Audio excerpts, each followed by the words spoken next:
In la catch. I am another you is a Mayan greeting. What a lovely thought. I am another you. It's true, you know. Rollin Frost here. Thanks for tuning in.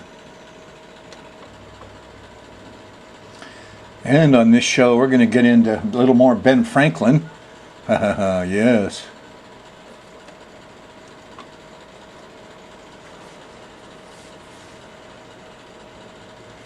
Yep, this is show 983. Now we're going to cover the first week in October 2015. I think the biggest news, I always cruise through the planets and try to figure out kind of a high point of the week that everybody will recognize. And I think this time it's Mercury. Mercury's going direct. Yes, it's next Friday, a week from you, on the 9th. And it's going direct in a really neat place. And yes, it's conjunct the North Node. This means conjunct. This is the North Node, and it's sextile Saturn.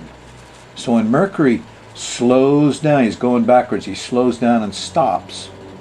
Whoa, he's expanding with responsibilities in a very neat way. I just Saturday night, the next night after the 9th, the moon comes around, and the moon hits the same place at 1 degree of Libra. It's just past midnight, 49 minutes past midnight. Well, just figure it's 12:50, be plus or minus a little bit depending where you are. But what happens, Mercury lights up. Remember the cartoons where the guy has a little light bulb goes on? Oh, I've got a new idea. Yep. I think you got to stay up late to get this kind of thing. It turns out the rising sign for most of us in Hawaii is around 1 degree of Leo, and that's about 50 minutes after midnight.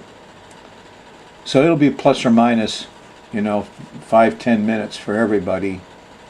But pretty much guarantee.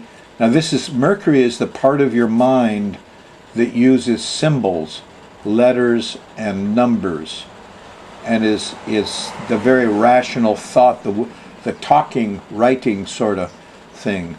And back where I am right now, on 9/11, Mercury squaring Pluto, it's very hard to think, it's hard to talk.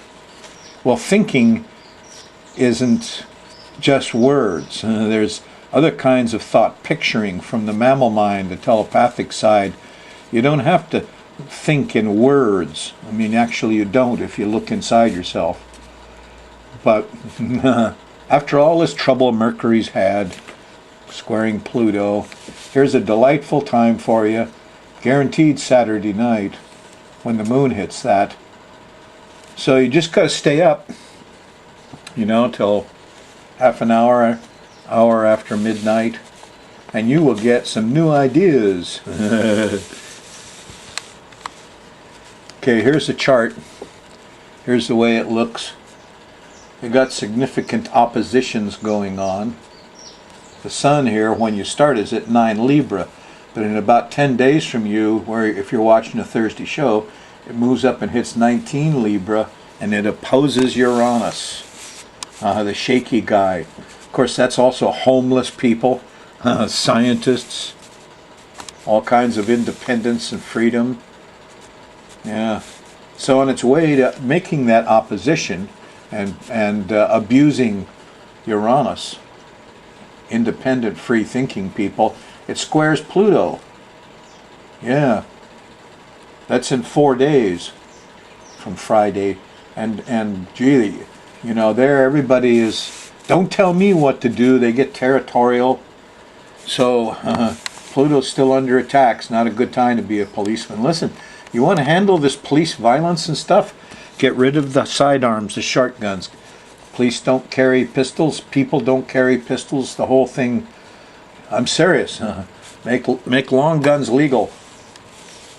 Okay. Well, hey, look. Here's Mars and Venus. They're still kind of together. I mean, Venus is going to try to catch up with Mars. Mars is moving fast. But still, they're 10 degrees apart, and That's kind of tough on Romeo and Juliet. So some of the romance is toned down a little bit.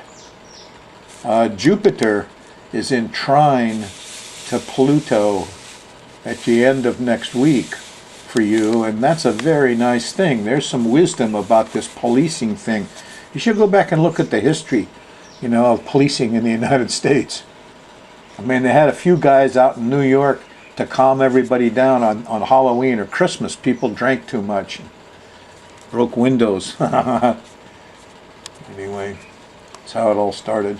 More on that later. Let's run the moon around the edge of this planetary pattern, and as the moon goes around here once a month, it makes angles to all these actors on stage. Look, there's Saturn, the old judge.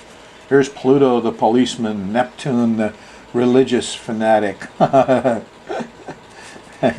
Here's Mercury, the messenger.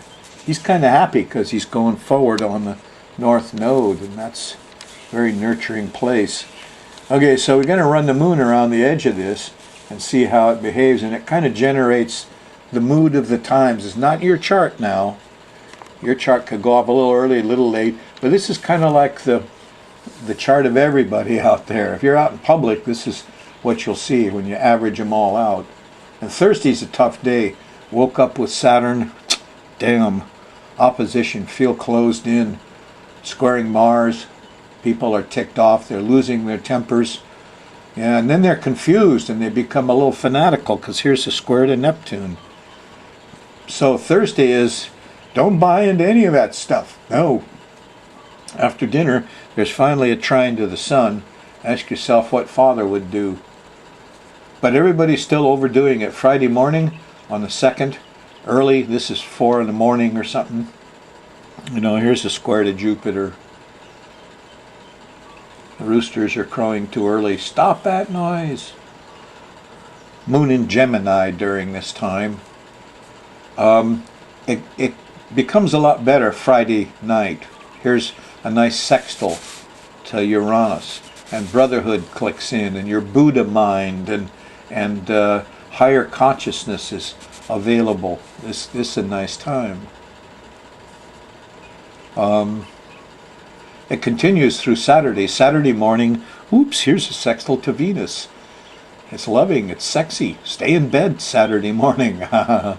It's good all the way through till 2, 3 in the afternoon when the moon shifts into Cancer. And here's Mercury raising a fuss, huh? Kids, noise, errands, miscommunication. Yeah, that's Saturday night.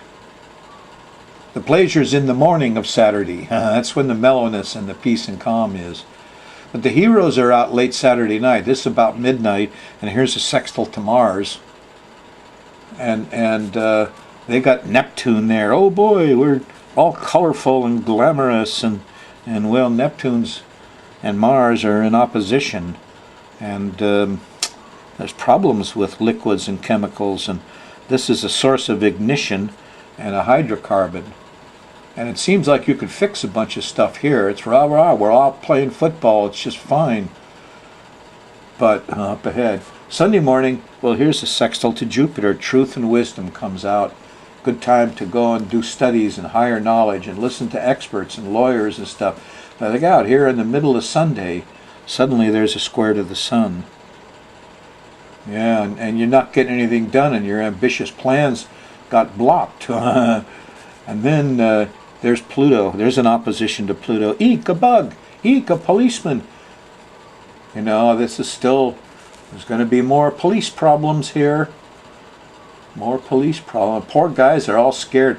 The more accidental killings there are, so to speak, police killing civilians, the more civilians get angry and start knocking off policemen who arm up, and you can take this to a war zone, and it's starting to look like that in some places, isn't it? Like a science fiction novel. Well, Sunday night, here's a square to Uranus. So here's your old Pluto-Uranus square, yeah? First, eek, a bug, panicky. I don't have control over this, and then isolation feelings. Late Sunday night, out midnight, the power goes out. Oh. Okay, so there's a crisis feeling here Sunday night, and You're probably still going to feel it right through Monday morning while the sun's in Cancer, or while the moon's in Cancer, going through this water sign, cardinal water sign. Doesn't mellow out till late Monday night. This is like past midnight. Sextiles to Mercury. You can talk it out. There's thought. The kids, listen to the kids. Communicate. And there's organization Tuesday morning. So organized communication Monday night, Tuesday morning kind of mellows everything out. The moon's in Leo. Mr. Trump's rising sign is right about here. So, here's the sun. You could make good plans Tuesday night, Wednesday morning. And here's Uranus, the technical expert and the scientist. And Brotherhood comes in. And the electronics are working and the internet's working. And, Tuesday night through Wednesday, it's a pretty nice time. Moon in Leo. Trump sure gets the audiences, doesn't he? He's such a Leo. I'll show you his chart later. Moon goes into Virgo. Time you wake up Thursday morning, it's leaving the last of Leo and going into Virgo. And he goes by Venus Thursday morning, and so it's going to get very loving and could get very sexy. But look out, there's limitations up here. Just after lunch, here's Saturn comes into play. Ugh. No time, rules, regulations. You got caught feeling sexy. Shame on you. People are angry here when the moon hits Mars. And it's, Neptune's messing around here.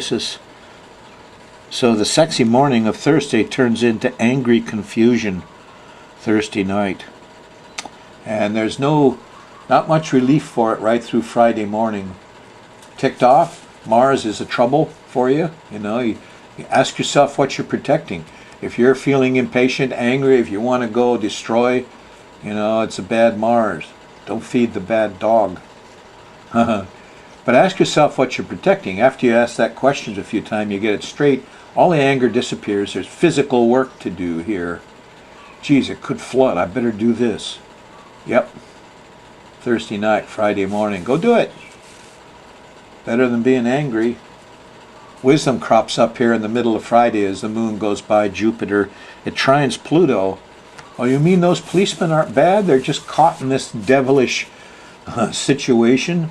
Somebody gave them guns and black shirts and said, go out there and arrest people for, having bad tags on their cars or smoking the wrong herb or, geez, these guys, these poor policemen here are the victims of this country's ridiculous fears. Anyway, you'll see a lot of that truth on Friday. You will. And Jupiter is here, so that's nice.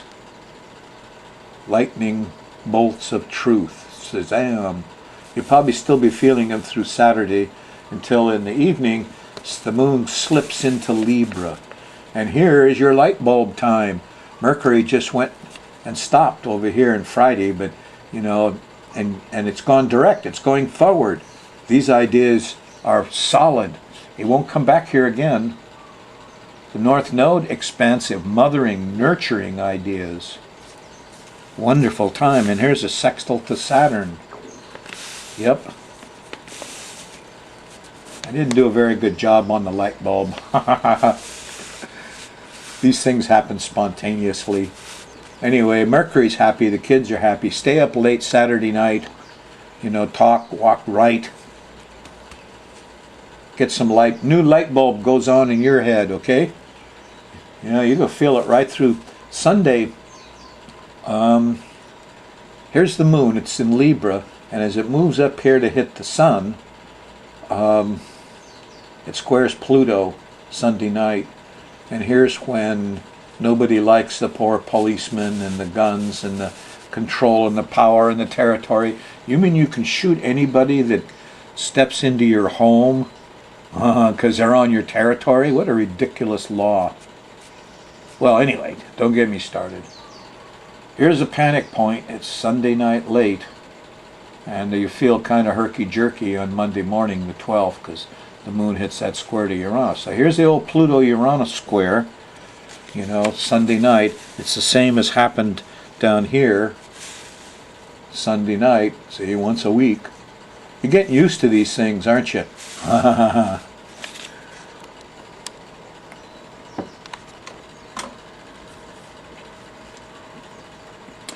Okay, here's an angle on this that probably you haven't thought of. This almanac went for 25 years. This is the first year. 25 years, every year, Ben published a Poor Richard. And there's data in here. Oh, by the way, every home in the colonies had a Bible on the mantle, and right next to it was this almanac. And people today think it's just silly advice on when to plant and things, but an almanac really had things in it. It was an astrology thing. And I'm interested in what people understood. Here's the sun enters Pisces. And Ben wanted you to know that. Everybody was interested in that. Now we can attend to our feet. Here's Saturn and the conjunction sign of Saturn with Mars. That'll make it cool. Even cold. Well, anyway, falling weather, he says. Souling. Anyway, it gets difficult because the F's are really S's. And so you're going to get used to it. But I'm interested in this because this is the information that people wanted. Now, I was thinking a little while ago, I wish I had one at 17, 53, 20 years later. I wonder what Ben changed after he got all the feedback from people. And did he just invent the stuff that people knew?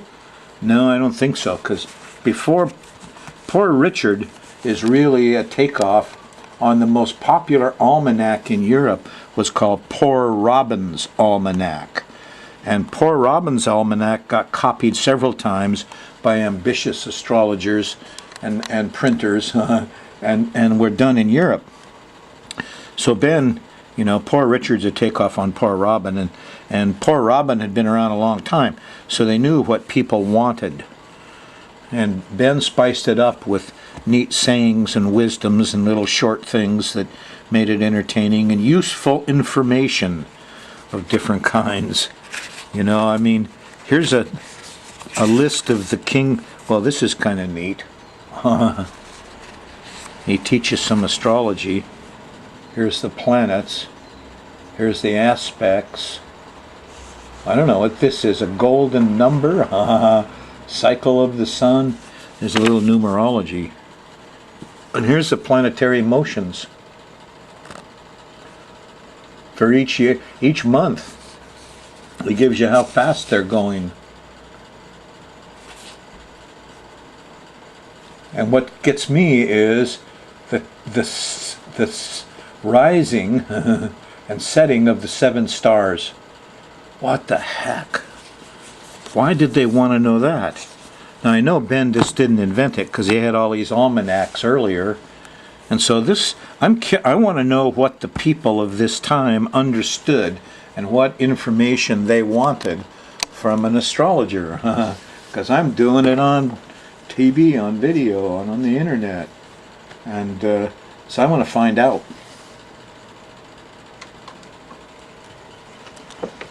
Short digression. I had a person on the phone call me, want to know about squares and trines. What a square is. You try to build a table with 4 legs on it and it won't go even. You build something with 3 legs on it, it's stable. No, that's just silliness. Look, when you lift something with your arm, this muscle here goes into tension. It contracts, okay? That's like a square, and you can only go so far with it and you have to stop. Now, that tensioning, that contraction is like a square when you see that on the sky mirror. What's a trine? A trine is when you relax the arm and lay it down and let it go limp, and the muscle relaxes. You're releasing it. That's a trine or a sextile. Okay? Second thing is, I had a call here just recently, and the lady said, "Oh my goodness, I missed the show over Maui." She was recording them for a few weeks, and Maui changed one of the times, or to. I said, look, you go to the internet, go to skymirrorastrology.com. Skymirrorastrology.com. There. That's where you see the app. And Jim keeps the last 4 or 5 sky mirrors, just the sky mirror. You know, so you can go back and check the last week and the week before and double check on. I mean, every Friday, Saturday, Sunday, I'm kind of going over it twice. But that's what I told her. It's easy to check it out on the internet and go to the app website. Makes it easy to review. You don't have to remember all of this.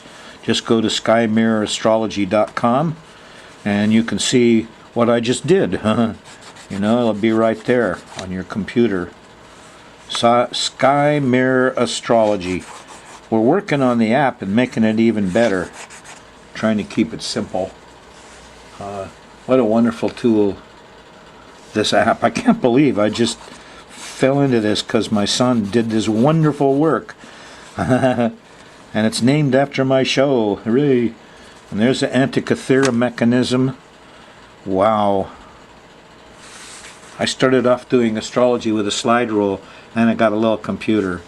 I got another one, I've had a whole string of ways to calculate charts, just like the Antikythera mechanism. And I have some fun. Antikythera is the town off the Greek coast, and that's where that amazing 2,000-year-old computer is. Anyway, the app is a modern equivalent. At the very beginning of the age of Aquarius, you can all have your own Antikythera mechanism and start playing with it, you know. So get an iPhone or an iPad. A little more on my progress here. I've listed all of the rising and setting times of the 7 stars during the year so I can investigate. And then I got into it and decided I'm going to check up on Ben's work. So I went through January and took some notes whenever he gave planetary aspects. You know, here was the Sun conjuncted Mercury, windy. So then I went back on my computer and set up these charts. And son of a gun, they were all off. It turns out they were off about 10.5 days. And took me a while to figure it out. Well, in 1752 they added 11 days to the calendar. My computer didn't know the difference between Julian and Gregorian. And so all these looked like they were 10 days off. They're not. Adventures in Ben Franklin. What fun.